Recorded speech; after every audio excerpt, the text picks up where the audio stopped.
Hello and welcome to Food Safety Fridays. Belated Happy New Year, 10th of January 2025. And we're back with our first webinar of this year. And it's great to kick off this year with Dr. David Rosenblatt. He's Head of Learning and Academic Services at Share Consulting and Training, and they're a Merrier Nutrasciences company. So and the topic today is crisis management in the food industry. So welcome, David. How are you doing? Hi, I'm doing okay. Welcome, everybody.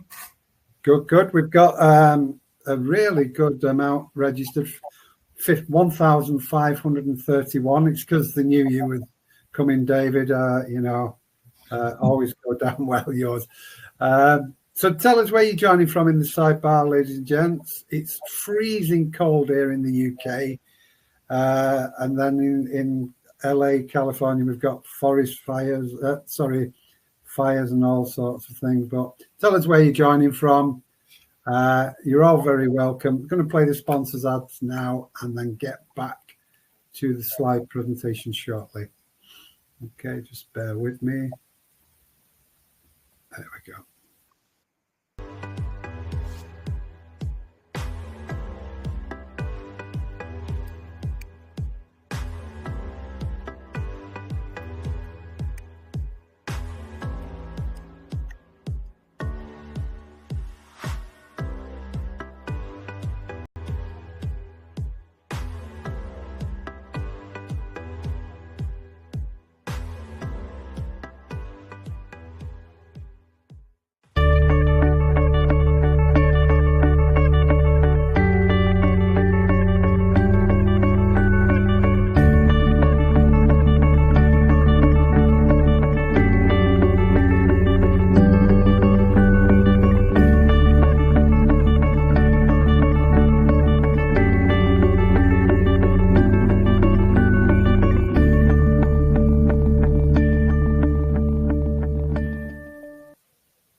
Okay, I'll be back for the Q&A later. For now, I'll hand you over to David for the presentation.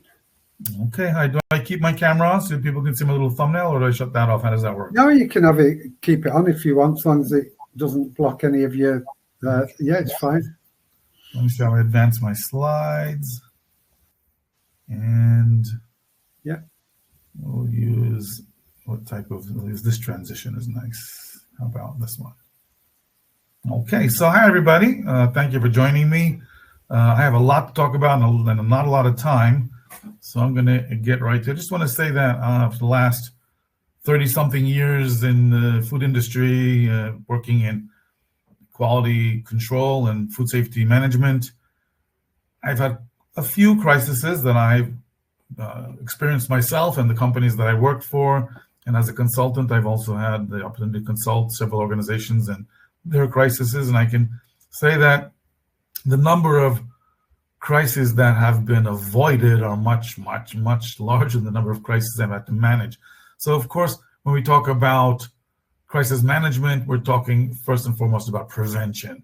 We don't want crises to happen, but then when they do happen, we want to be able to mitigate the impact and, of course, learn from them as much as possible. So we've been,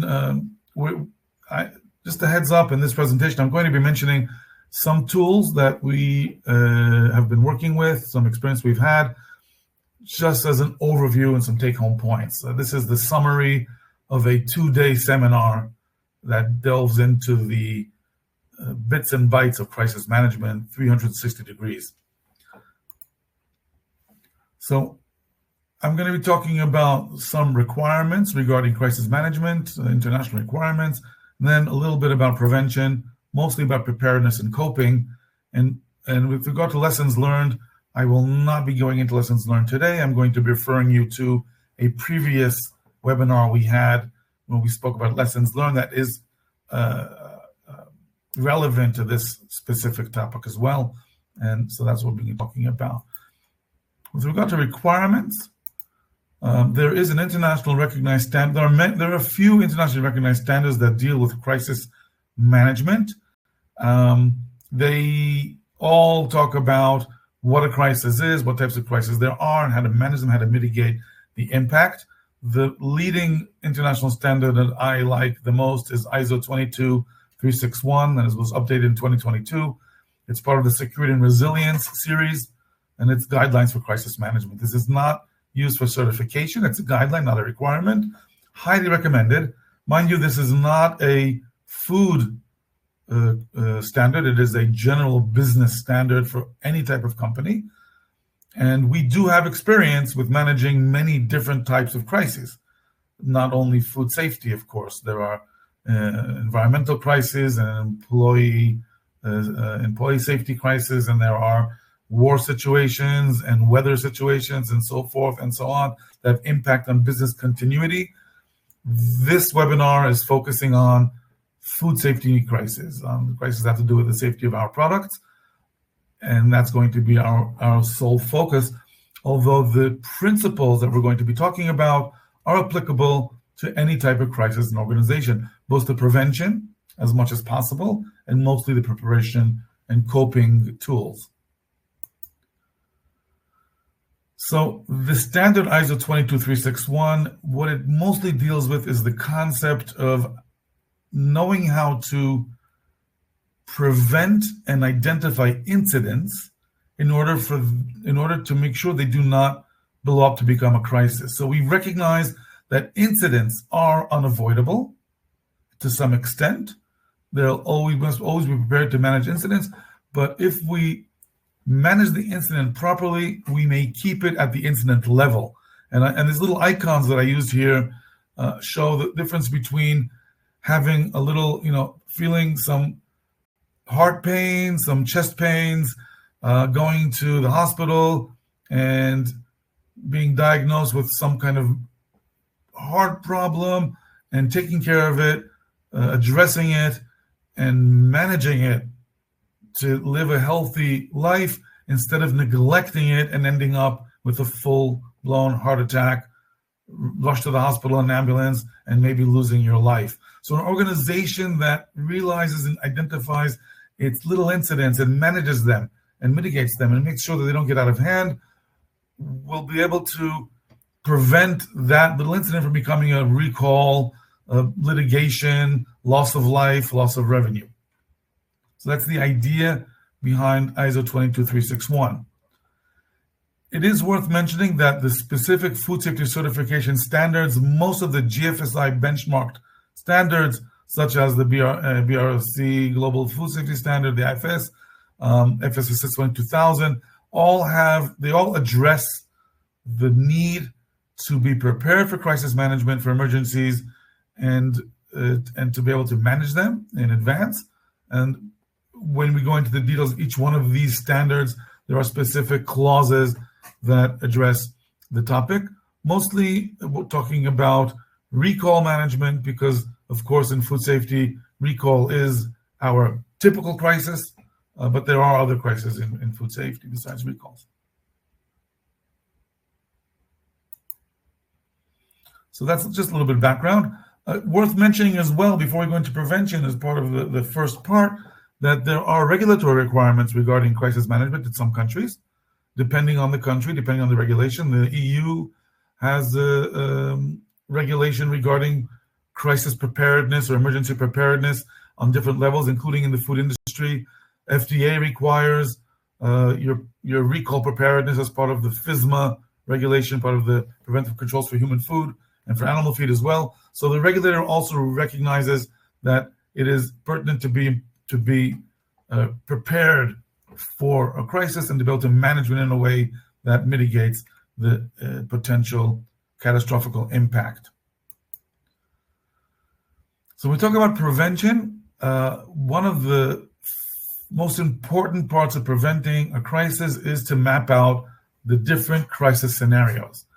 And this is based on, of course, risk-based thinking, the same idea behind HACCP and any other type of risk-based thinking is imagining anything that could go wrong, systematically, methodologically, and then understanding the severity and likelihood of each one of the scenarios and knowing what could go wrong. Once we have that in place, then we can start preparing. So the safety of the food supply chain can become compromised following three classes of incidents. This is what we're talking about now. are the three types of incidents of food safety crises. We have our non-intentional, and that covers all of the conventional food safety issues that happen that are non-intentional.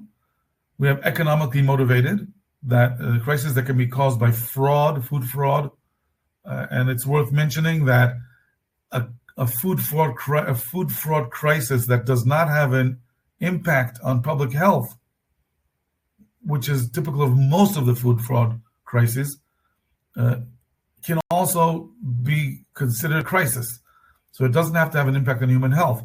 Of course, food fraud that impacts human health or animal health is even more important to prevent, more important to address. And in fact, if you look at the Food Safety Modernization Act, which addresses within the preventive controls for human food for the U.S. in the United States, the PCQI and the food safety team are mandated to identify economically motivated hazards, but only those that have an impact on human health. And the third category is malicious intent. So we will usually do a risk assessment to identify all of the categories, use HACCP typically to look at non-intentional, economically motivated crisis. We'll study doing our vulnerability analysis, what some people call VASAP, and then malicious intent would be done through a threat analysis, TASAP. And this way we can map out all of the potential scenarios. Economic motivated includes food fraud and also the illegal use of agricultural chemicals, which can cause a food safety incident that can become a crisis. That is not fraud, but it's illegal. So it is economically motivated. If a farmer, for instance, does not respect the withdrawal days before harvest, will have a chemical contamination that exceeds the MRL, and this can cause the need to recall the product, and the initial cause was economical motivation. It can also happen because of non-intentional, but this must also not be overlooked. And of course, food fraud is an important source. We're talking about malicious intent. We've seen cases of revenge, extortion, and terror, which is usually based on ideology of different organizations who want to terrorize in order to cause damage for their own reasons. And these are covered by what we call food defense, or as I said, the TASAP, the threat assessment.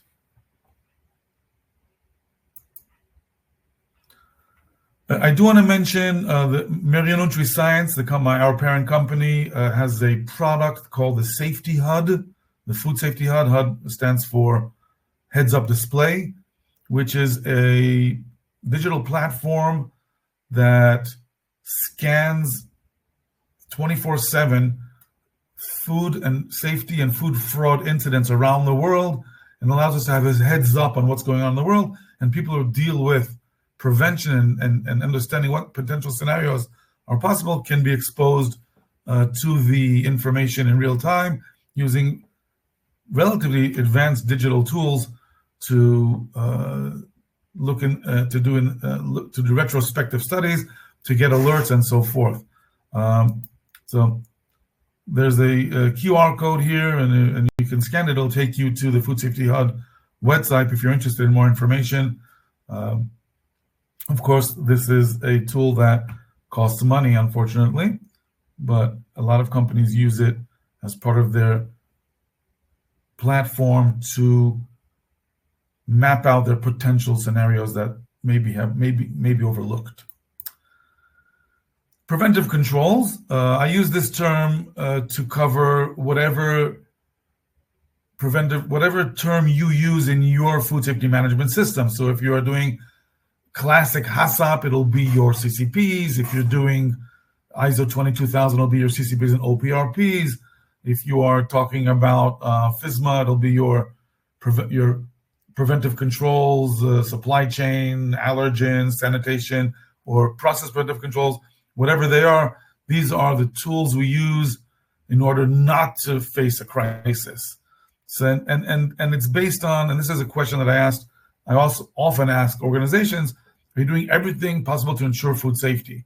And often organizations will say, of course we are. And I want to remind everybody, and I've said this in previous webinars, the answer is no. We are not doing everything possible. We never will be. We have no intention of, and nobody should expect us to do everything possible. As an organization that cares about public health and about a reputation, the question is, are we doing everything necessary? And the answer is yes. And the difference between what is possible to do and what is necessary to do is based on our risk-based thinking, our risk assessment, where we say, okay, this measure, this preventive control is justified, and that preventive control is not as justified because the risk is lower. And we can defend that decision when we go about putting together our preventive control plan or our food safety management system. So it's important to understand. So we can't prevent everything. We're not supposed to. We're supposed to put measures in place that are based on the risk. The third thing I want to touch on before we go on to coping and preparing are early warning systems, which are really important in order to be able to identify an upcoming crisis and stop it before it becomes a crisis. There are many different early warning systems. What I recommend to do is look at every one of our mapped out scenarios and ask ourselves, do we have an early warning system that can pick up signs or hints that something is going terribly wrong in the near future and stop it before it happens? I'm going to give you a few examples. I can't exhaust all of them, but I'll give you a few examples as we go along. So EWS's early warning system is a crucial part of any crisis prevention plan. They're designed to alert the organization that the crisis is imminent, allow intervention that can either prevent the crisis or minimize its impact. So one example, and these are just examples, there are many different ones, are customer complaint monitoring. So ongoing monitoring of customer complaints to identify multiple complaints with the same attributes. So if I have somebody complaining about a piece of glass in a product, it may be an incidental, non-significant complaint that can be managed as that. But if I have 3 different people complaining about the same type of complaint from the same batch, and I fail to pick that up because I have different people answering the phones, or it's coming in through different avenues of communication. One person put it on Facebook, one person called the company, another person left us a note on our website, and we deal with each one separately and miss the issue, we will miss an enormous recall that should have been done previously. The problem is going to be that if this does end up in a recall, it's going to be on the news. And the first person who complained is going to say, hey, they knew about this a long time ago, they didn't do anything about it, and now somebody is ill or somebody's been injured, and it's their fault, and the crisis is now a media trust crisis and not just a regular food safety crisis. So identifying it early and initiating the recall before somebody becomes injured is really important. That's just one example of customer complaint monitoring. Another example would be monitoring of employee attitude to identify disgruntled employees. We know that there have been several cases of food defense cases that were caused by disgruntled employees taking revenge on the company. People who are stressed, have an issue, and act irresponsibly and cause damage to the company that can be devastating. There are ways to monitor employee attitude. There are tools for that to try to pick up an issue before it becomes a problem and deal with it when it's just an incident. One of the most important examples is environmental swabbing. This is one of the most important, in my opinion, early warning systems. Regular swabbing or environmental pathogens or indicative bacteria can act as an early warning mechanism. I do want to mention, this is going to be the last commercial, a tool that Myriad NutriScience offers, a digital tool called EnviroMap that many organizations utilize, that does it's a computer system that connects the sampling points throughout the factory or throughout the industrial kitchen, and it interfaces with the laboratory. and it allows management, especially in multi-site companies, to see what's going on in their environmental sampling at any given time. How many samples have been taken, what samples have not been taken, what the results were, and see if there are hot spots in the company, things that should be addressed before we have a recall. And many companies have had the opportunity to prevent larger incidents and events due to picking that up on their swapping. You don't need Environmat to be able to do that. You can do it with other tools, but it's a really helpful digital tool. Again, if you're more interested in more information, you can scan this QR code. It'll take you to that specific tool for more information about it. And if you didn't get time to do that, you can look back on the recording and you'll be able to scan it or Google it. So up to now, we've covered a little bit about crisis management regarding the regulatory, a little bit about international standards and about the international food safety standards. And we've also spoken about prevention. And I touched on it much less than it deserves because prevention is more important than anything else. But considering the fact that most companies, their prevention and mapping systems are in place, their early warning systems are in place, we now move on to the main course, which is being prepared for it to happen, and when it does happen, coping with it. And I'm just going to go over some basic principles, and whatever is relevant for you in your company or where you work, take it home, take a look at it, see if it's something that you want to be doing, you want to use.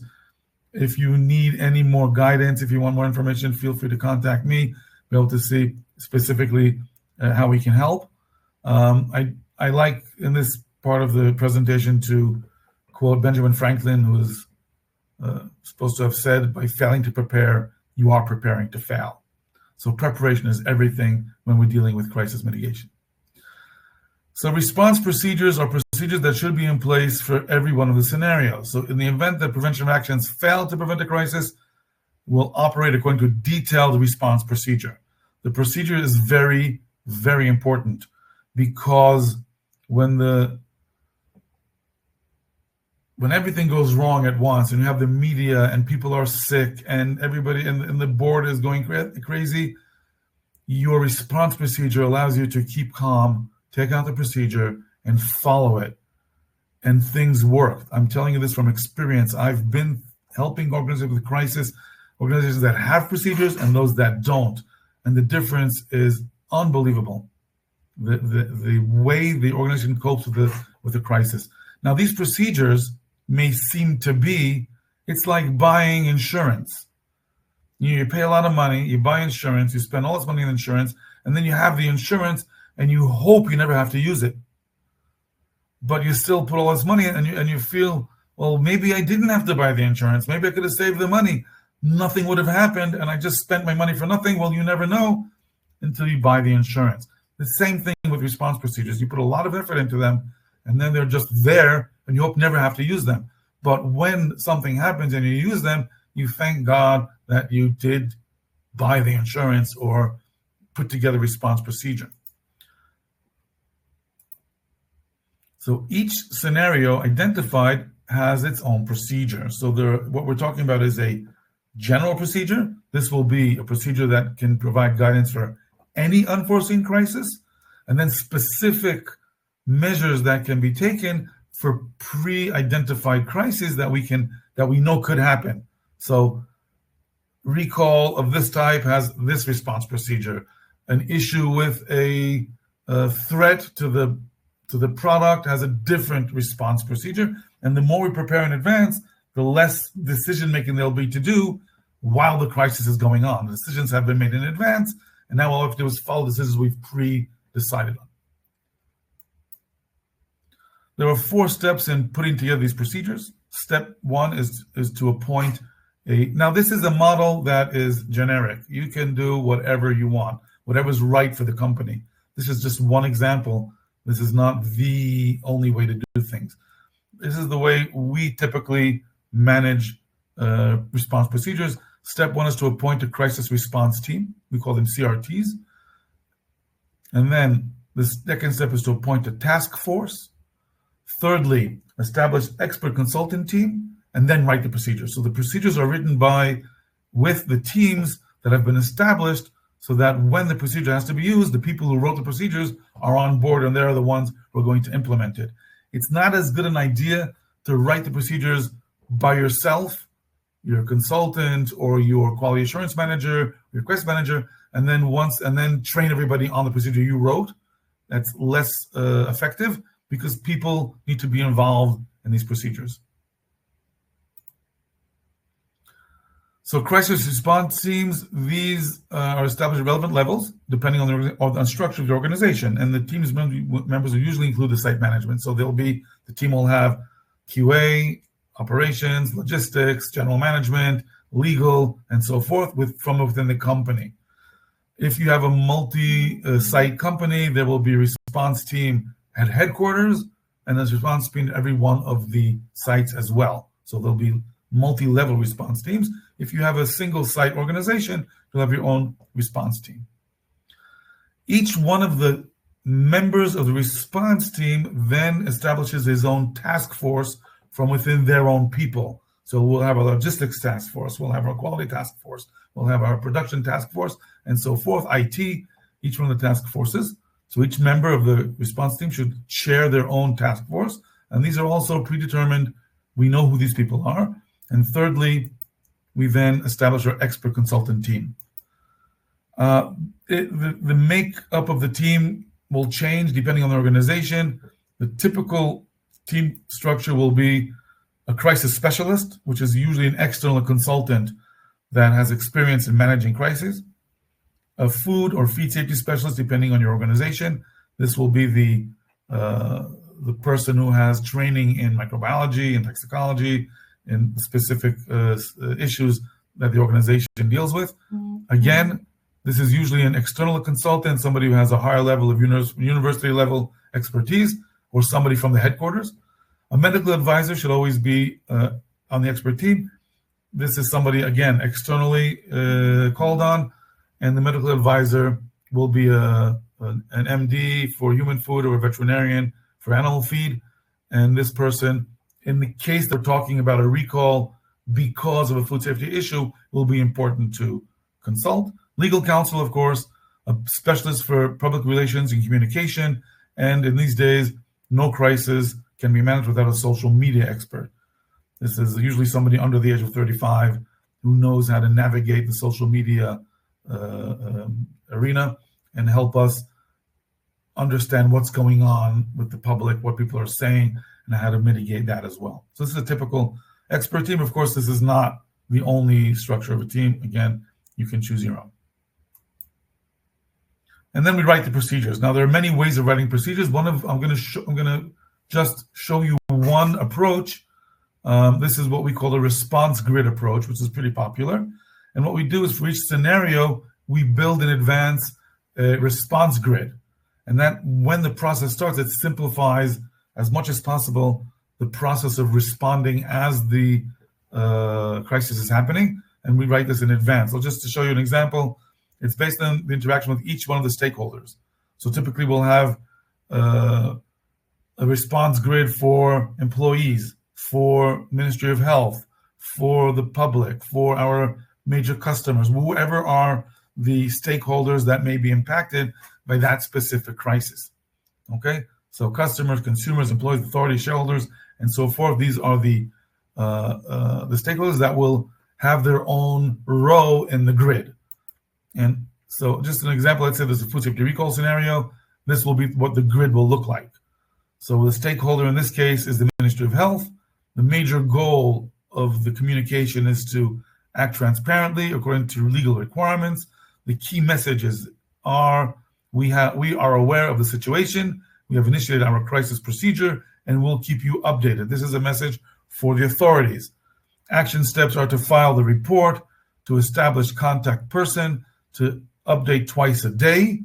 There is a template, an incident report template that has been pre-prepared that we can use to do the report, and the responsibilities are written out here. Debbie, who is QA and regulatory manager, and Simon, in this case, you are the legal expert. So these are the people who are going to be in charge of that. And then when this happens, we are prepared.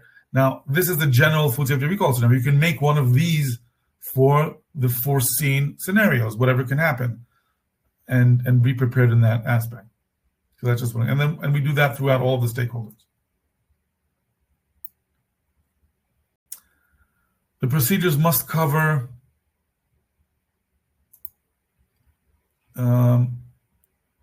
if there's a recall involved, and that is the scenario, that's a recall, then of course swift and accurate traceability capabilities. This is really, really important, including timeframes for product reconciliation balance.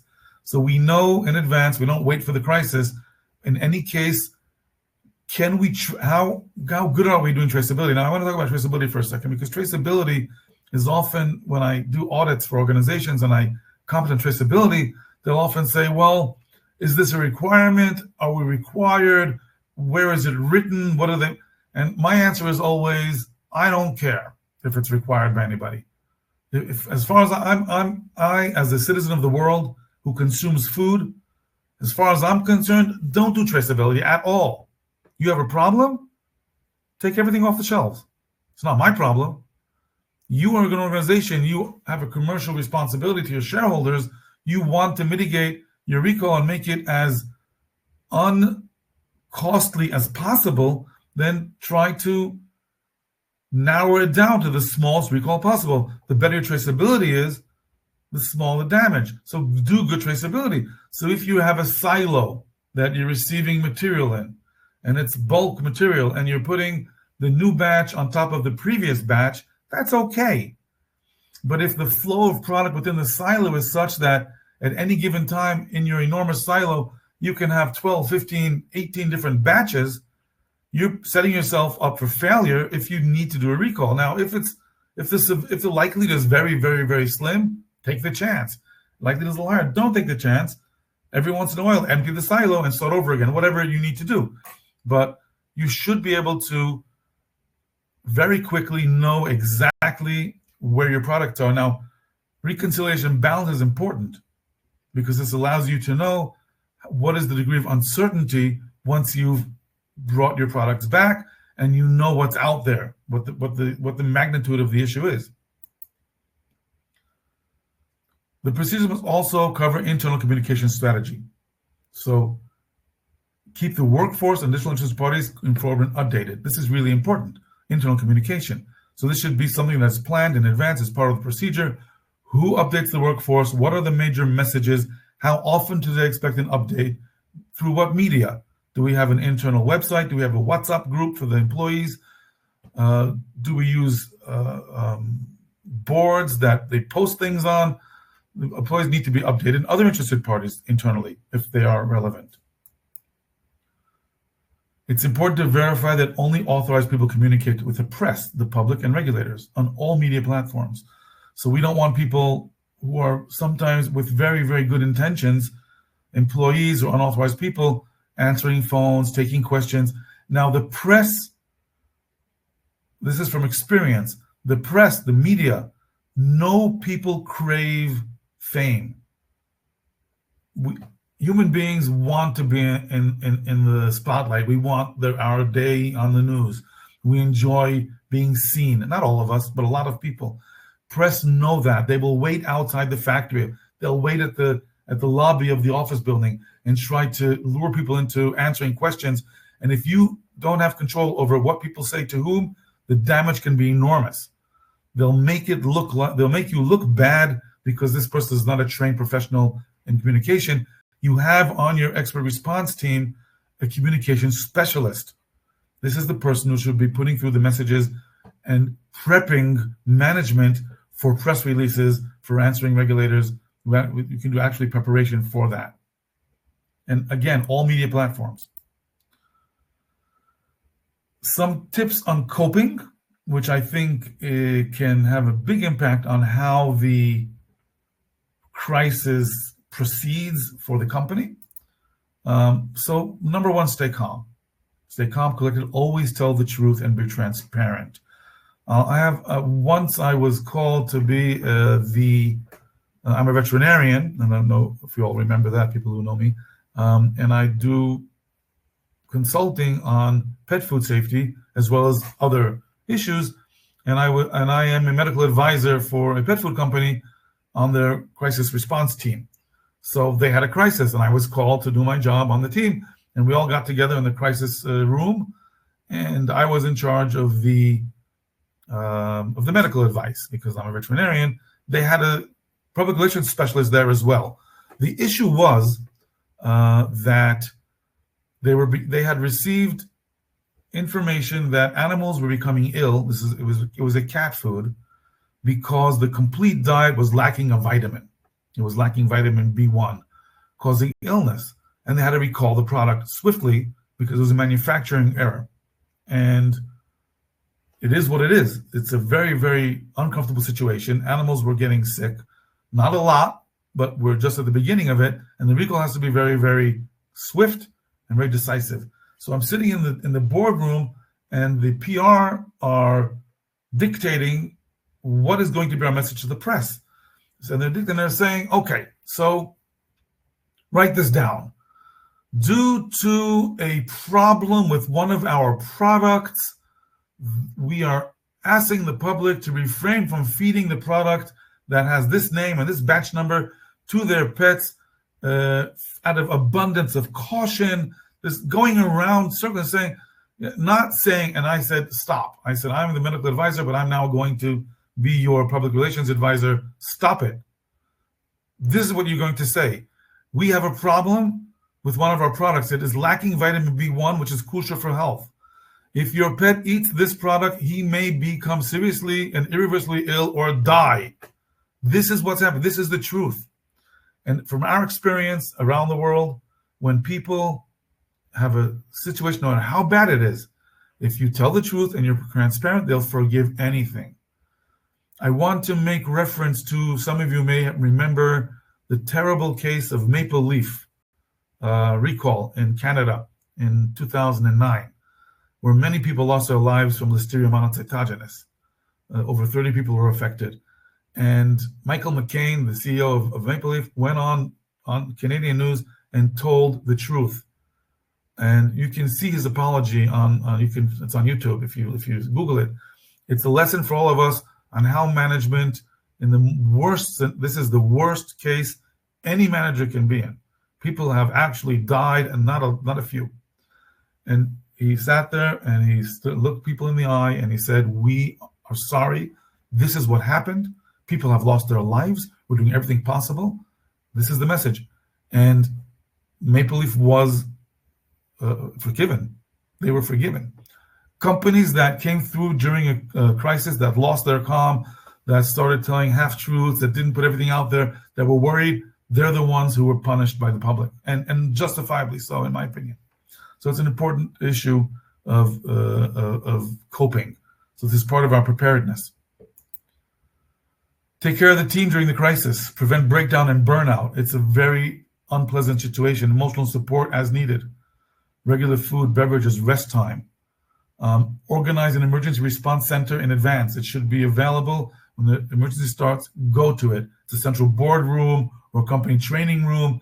It should be isolated to prevent unauthorized leaks. We need whiteboards and flip charts. We need electronic displays to allow the flow of information, strong internet communication equipment, and a lot of coffee. And this will make the difference between coping well and coping poorly. And during the crisis, conduct routine update meetings at the same times every day. So morning, afternoon, evening, every 2 hours, whatever the extent of the crisis is, everybody knows when they're going to receive an update. Make sure that information flows and everybody's kept in the light and everything's transparent. This is really important for the employees as well, and for crucial interested parties such as customers, key customers. If if the company has key accounts, they should be notified personally. So it's a good idea if you have a key account that the general manager picks up the phone and speaks to the general manager of your key account to show that we are caring, we're with you, we're controlling it, we're doing what we need to do.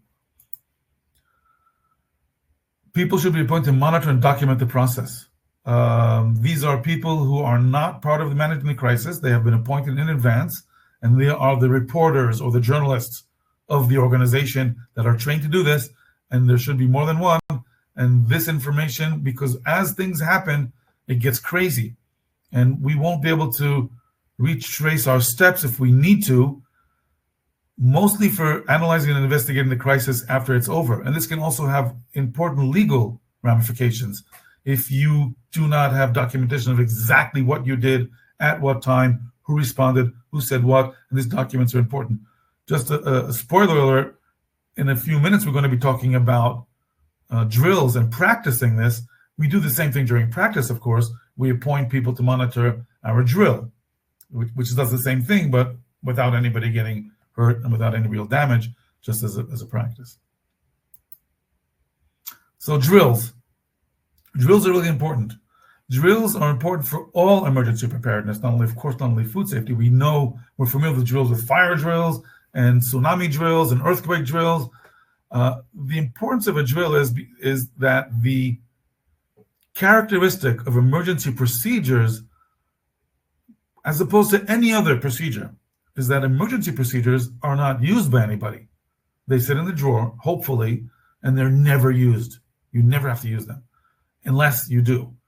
And because they are not being used regularly, when you do need to use them, they may have been written 7 years ago, and now, out of the blue, the emergency is upon you, and you start working, and you take out this procedure that it's full of dust, or proverbial dust because it may be on the computer, and it doesn't work. It's not real. People have changed, roles have changed, telephone numbers are not updated, the layout of the plant is different. So that is why we regularly drill ourselves and exercise the situations to make sure that it really works if it does happen. So they should be taken very seriously and done seriously as well. Some tips on key success factors for crisis simulations. And again, everything written here or said here is from experience. So appoint a person within the organization or from an external provider of expert consulting services, either somebody from within or a consulting firm, the authority of initiating a drill 24/7 without coordinating with the rest of the organization. So it should be a total surprise. So this is one person that has the authority to do a drill whenever they want. And this is really important because everybody knows there's going to be a drill. And this is often what happens. Oh, we have a drill next week. Don't forget, be here for the drill. That's not a drill. It's not how an emergency happens. Emergencies happen out of the blue. Now, often there'll be one person in the organization who is a partner to the secret, but even that is not totally necessary. So total surprise. This is important. Make sure that once the exercise begins, everyone understands it's a fake incident, that it's fabricated and it's for practice purposes only. This is so that you don't make more damage than good. I once initiated a drill in a dairy factory. We simulated milk that had been received with antibiotics, and we wanted to see.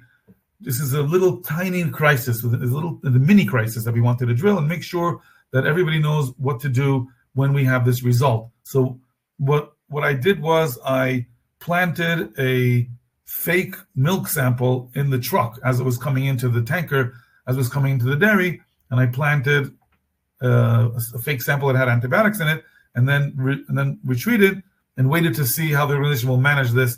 And according to procedure, they do a rapid test, and if they see it positive, they tell the driver to wait. They do a longer test, and if it's positive, then they start initiating whatever has to be done, including notifying the dairy farm, notifying the dairy board. There's a whole list of things that you must do. So it's a mini crisis that I was, of course, authorized to do. And I wasn't paying attention as the person doing the drill. And between the short test and the long test, in that gap, they decided that it's going to be positive, and they started notifying, which was not in the procedure.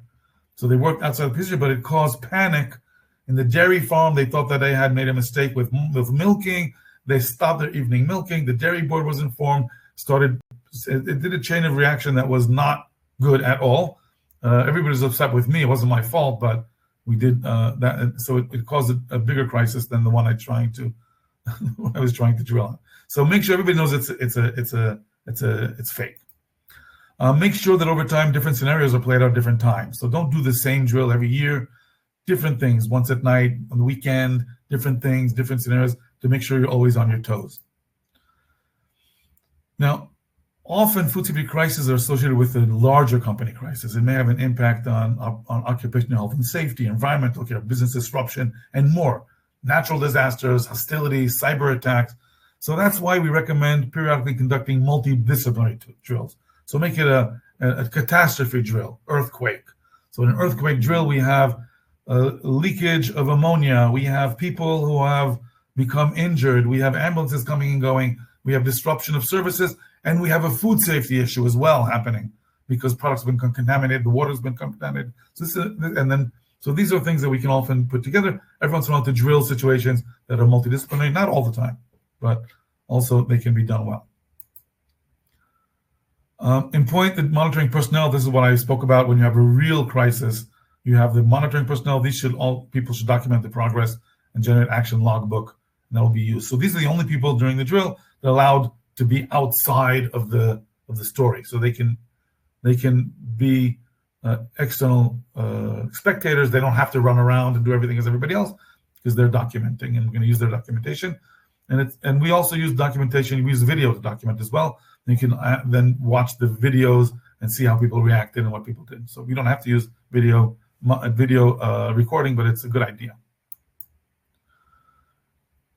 It's a good practice to combine a traceability competence check as part of the recall drill. This is often done. I don't have to add on to that because sometimes recalls start with traceability, so it's a good opportunity to practice both of them. It's worth mentioning there are international standards that do require recall and traceability drills as part of the requirements.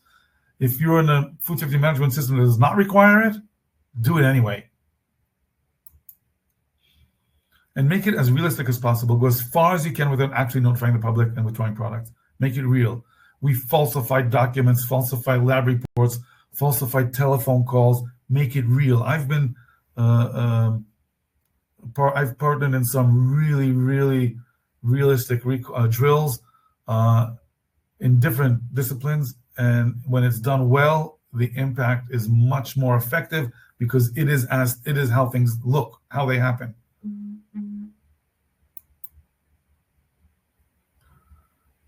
Practice everything. Practice the press releases. Practice regulatory reporting. Practice communications. Do the thing without, of course, again, actually notifying.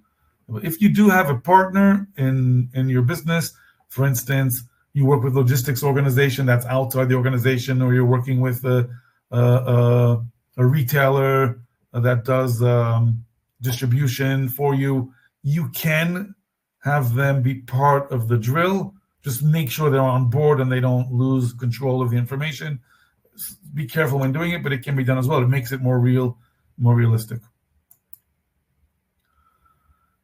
After the drill is completed, crucial to conduct a meeting with all involved parties, summarize the exercise events, identify non-conforming situations, make sure we initiate corrective action following any indication of failure or opportunities for improvement. Of course, this is all true after an actual crisis, of course. After an actual crisis, you do all that, but it's important to do it after the drill as well. You should have a business continuity plan in place after we have this crisis. We had a big recall, we had a situation, we had an issue.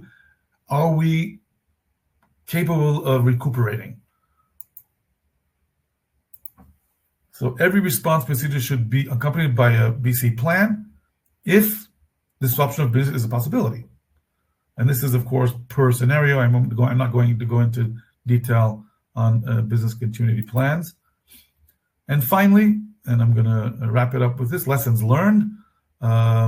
Once the crisis is over, and it will be over eventually, then we lick our wounds and we recuperate and we're stronger and better.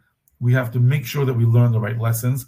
And this should be done with a very, very highly professional incident investigation, which is done with a team and with proper tools.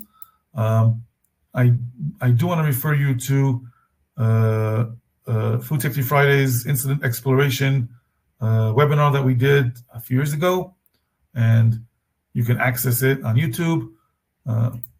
If you hit this QR code, it'll take you to that YouTube video for an IFSQN website and see the video. You'll be able to remind yourselves about incident exploration. So it's another 1 hour of fun of remembering how do we and this is an incident exploration, of course, is relevant for all types of incidents, not only food safety crisis, but anything that went wrong and you want to explore. These tools that we talked about in that webinar a few years ago are relevant. And with that, I thank you. And my time is up. I left a few minutes for questions. Okay, brilliant. Thanks very much. I'm glad you put that QR code because people can go directly there. But I will include the link as well in the follow-up email. And a few people have asked, you will get the slide deck, PDF, and also the recording afterwards. So yeah, let's pick through the questions then.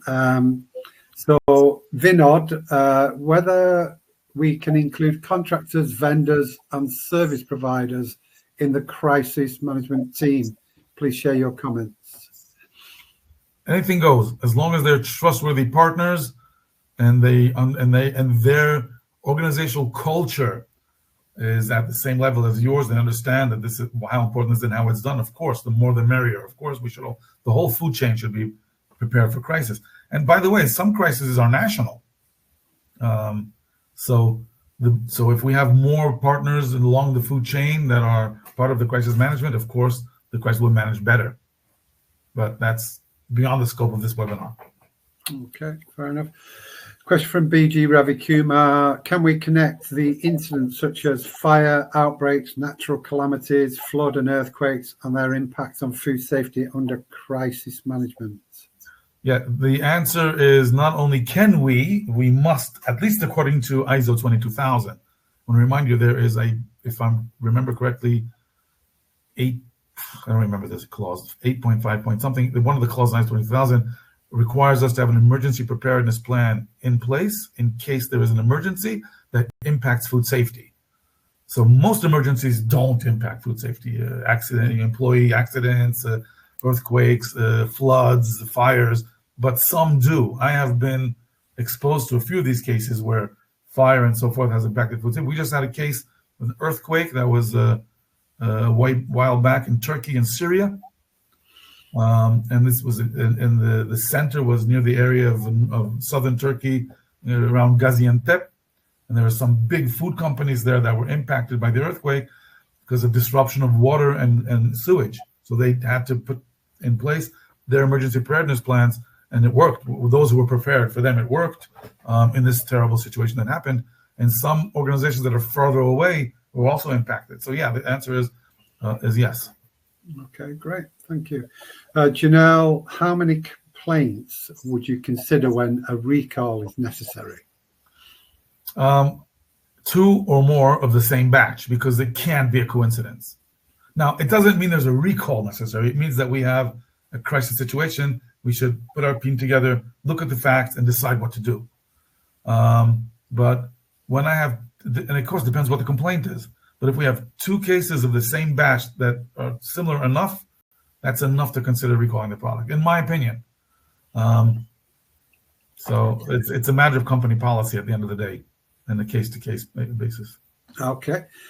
Vinod, whether terrorist attack to the food manufacturing facility is considered as a real-time emergency, please share your comments. Definitely 100%. That will be covered in the food defense plan that I mentioned, what we call the TASAP, the threat assessment.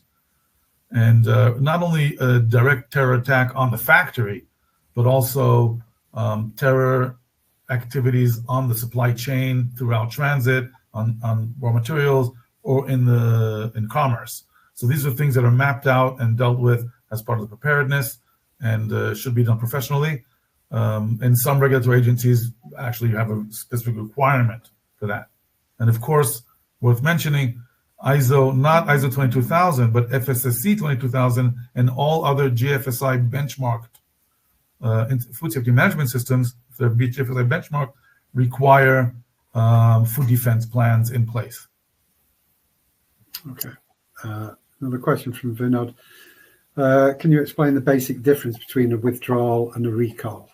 Yeah, that would depend on the regulation in your country, but usually in the language we use, a recall, withdrawal does not require media attention. You don't have to publicize it to the public, which means you have your hands on all the product and you can withdraw it from the shelves without anybody having had bought anything. As soon as the public has purchased the product and they're not in your hands anymore, you must recall it by notifying the public over the media. So that's the difference between a withdrawal and a recall.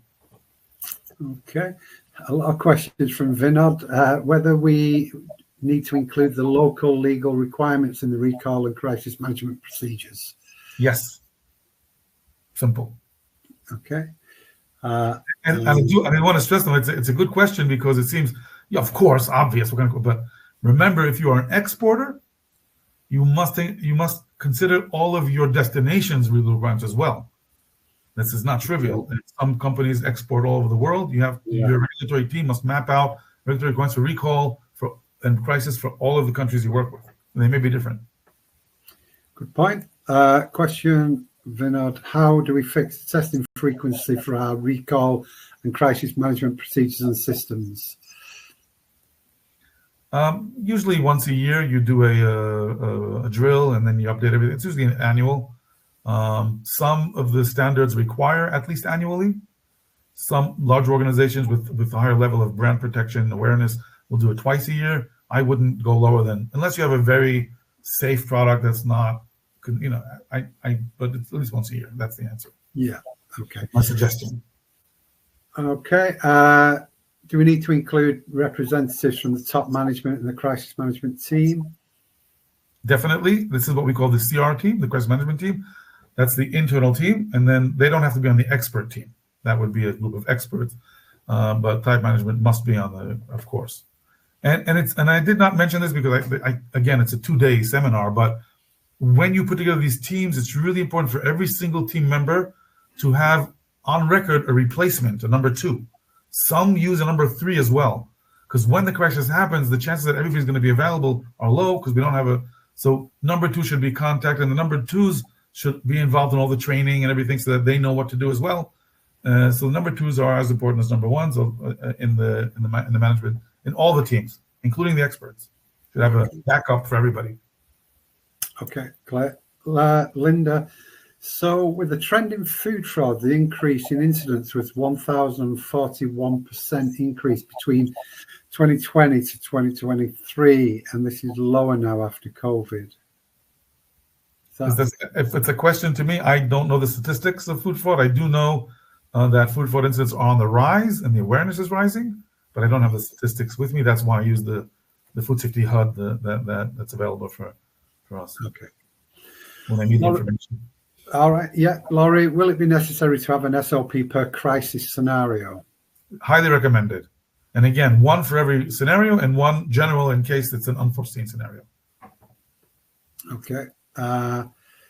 Another one from Laurie. It seems to be the team, mostly external consultant.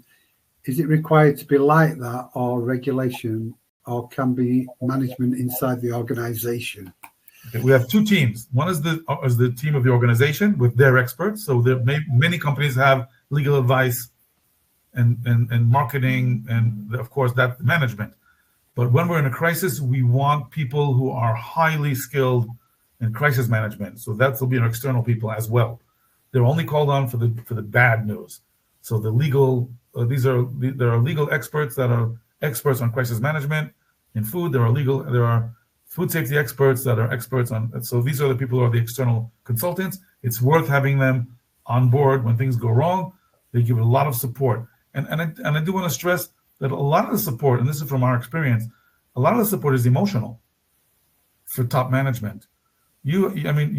Everybody involved has they have a lot to lose in this. It's a really stressful situation, especially for top management. You are responsible for the lives of people and for their well-being and their health. This is a serious issue, and it can be very, very stressful. You don't sleep, you have a lot of stress.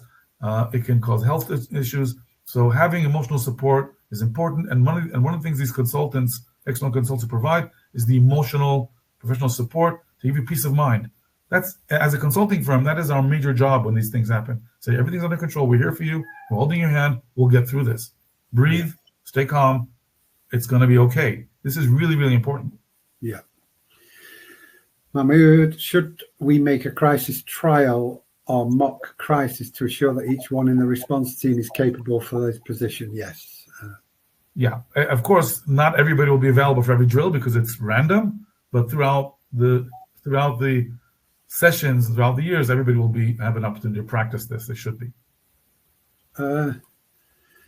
Vinod again, should we include the local police authority or local politicians in the crisis management team?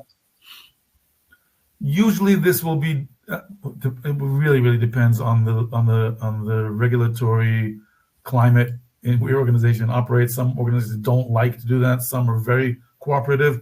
It's more popular when you're doing fire and first aid and employee injury and that type of thing. Then you do usually include the authorities because the fire company will come and they'll send an ambulance and the EMTs will be there. So that's a little bit different. With food safety, and from my experience, we don't include the Ministry of Health and Agriculture in the practice or the procedures themselves. We just make sure that we meet the requirements. But if you have a partner, a willing partner that you can trust, that'll be, that won't expose you to potential litigation, then sure, go for it.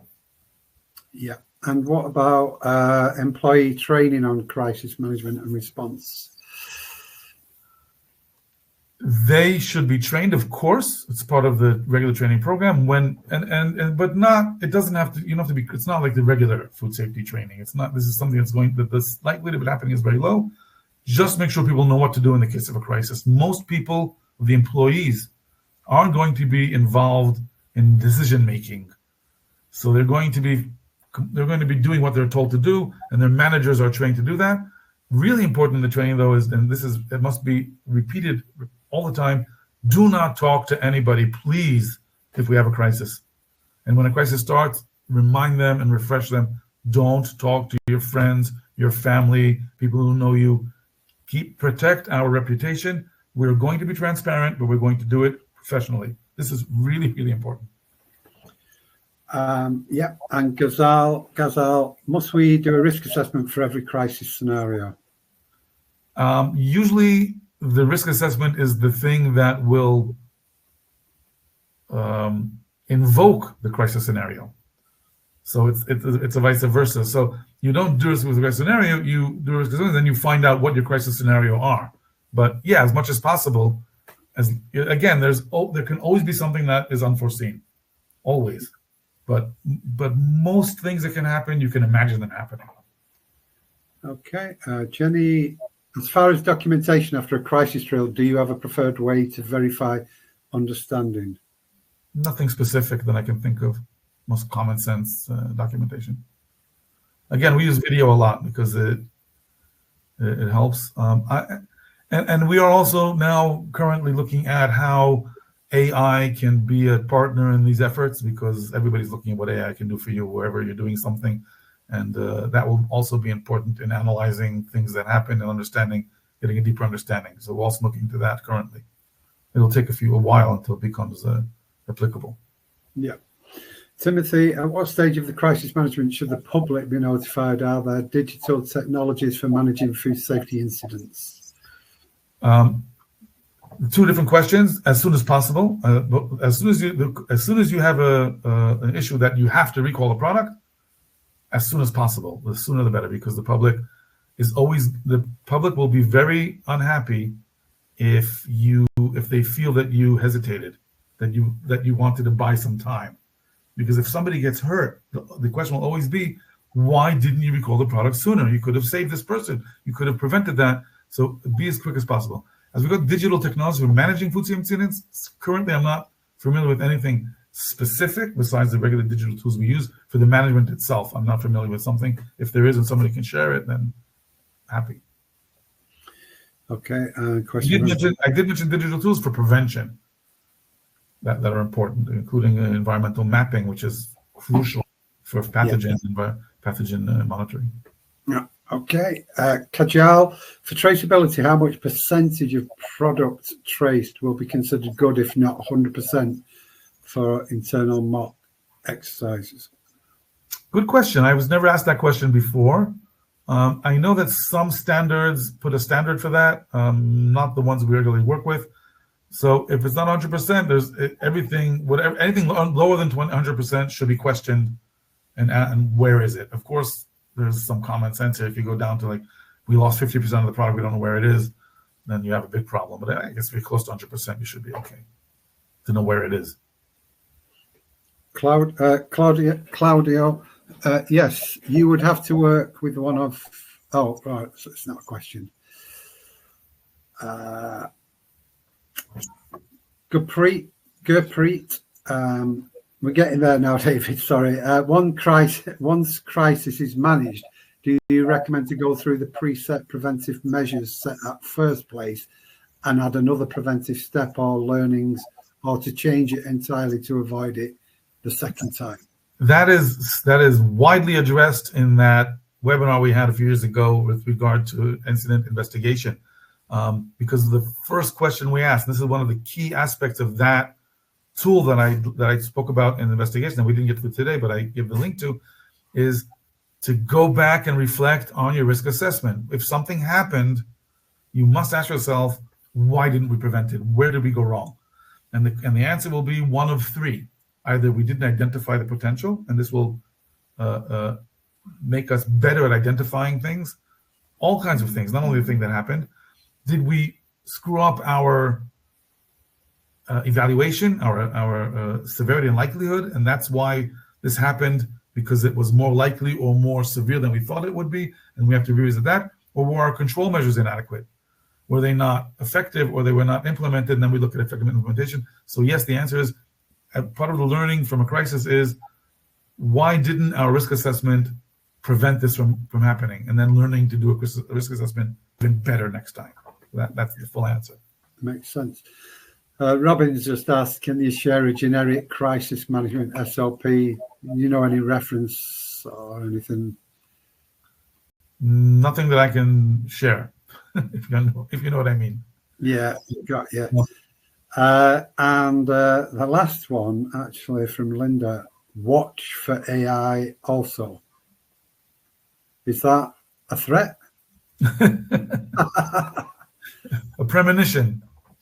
That was the last one. I don't know what Linda means, but as I said, AI will have an important role in the future in managing food safety in all aspects of it, and in food safety crisis management as well. I'm sure we're now exploring ways that it can be utilized for the best. Yeah. Okay. On that note, we've gone 10 minutes over, but absolutely brilliant. I did see a few comments. Good presentation, Gail said. Kelly, thoroughly enjoyed Dr. Rosenblatt's presentation. Great delivery, and obviously a wealth of knowledge. Learned a great deal today. Malenga, great presentation, very educative. And they're the kind of comments that we always get when you're on with us, David. So, yeah, absolutely fantastic. So thank you. Thank you, everybody, for being part of our community and for making food safer for everybody. And have a great, safe weekend. Thanks, David. Okay, I've loaded your certificate in the sidebar. I'll follow up with the slides and the recording shortly. We'll put a link to the other webinar that we were talking about that was referenced.